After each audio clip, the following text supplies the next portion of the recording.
آپ صلی اللہ علیہ وسلم کی محبت کے نتیجے ہی میں ہمیں صحابہ سے محبت ہے اور اہل بیت سے محبت. بس میرے بھائیوں، اگر یہ عقیدہ ہمارا ہے، اسی پر جینا اور مرنا ہے، ہم انشاءاللہ اس دنیا میں بھی کامیاب ہوں گے اور آخرت میں بھی اللہ تعالیٰ ہمیں کامیاب کرے گا. اللہ تعالیٰ اس سلسلے کو قیامت تک جاری رکھے اور اس کو مفید سے مفید تر بنائے.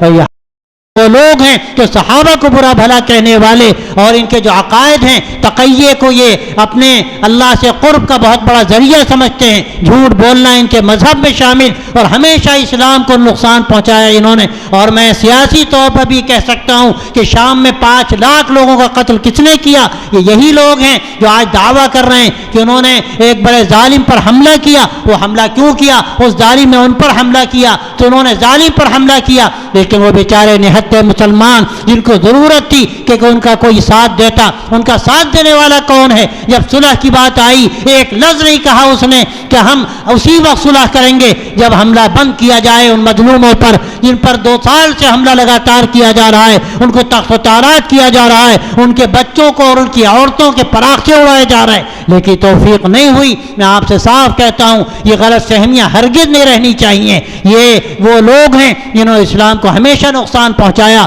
مسلمانوں کو ہمیشہ نقصان پہنچایا. ان سے ہمارا بنیادی اختلاف، یہ اختلاف مسلک کا اختلاف نہیں ہے. بہت سے لوگ کہتے ہیں ہمیں اتحاد کرنا چاہیے. اتحاد تو ہمیں سب سے کرنا ہے، انسانی بنیادوں پر بھی اتحاد ہوتا ہے. اور جو لوگ اپنے آپ کو مسلمان کہتے ہیں وہ مسلمان ہو یا نہ ہو، کبھی نہ کبھی ان سے بھی ہمارا بات ہے اور اسی پر ہمیں رہنا. اور پھر تمام صحابہ کے بارے میں یہ سمجھنا کہ وہ اللہ کے نبی صلی اللہ علیہ وسلم کے ماننے والے، آپ کے بعد آپ صلی اللہ علیہ وسلم کے دین کی نگہداشت کرنے والے، ساری دنیا میں دین کو پھیلانے والے. اور میں آپ سے صاف کہتا ہوں آج جو ہمیں دین ملا، ایمان ملا، اللہ نے ہمیں یہ موقع دیا کہ ہم دین کی بات سنیں، ہم مسجدوں میں جائیں، ہم اذانیں دیں.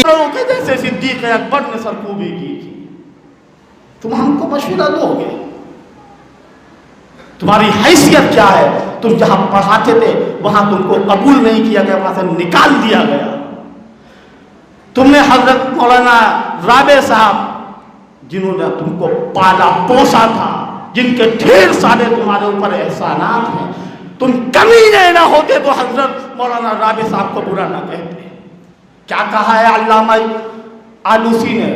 اذا احسنت الکریم ملکتہ واذا انت اکرمت اللئیم تمردا. اگر کسی شریف انسان کے اوپر احسان کرتے تو وہ شریف انسان جو ہے وہ تمہارا غلام ہو جاتا، اور کسی کمینے کے اوپر احسان کرو گے تو کمینہ مردود ہوگا، سرکش ہوگا. ہم نہیں ڈرتے ہیں اس بات سے.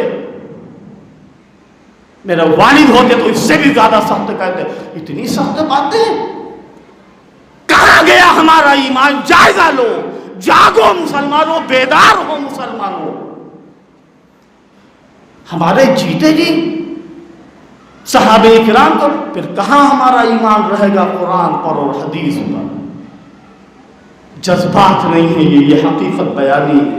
حضرت مولانا محمد یامین صاحب موجود ہیں، میں ان سے بصد خلوص و ادب احترام درخواست کرتا ہوں کہ تشریف لائیں اور اپنے مواعظ حسن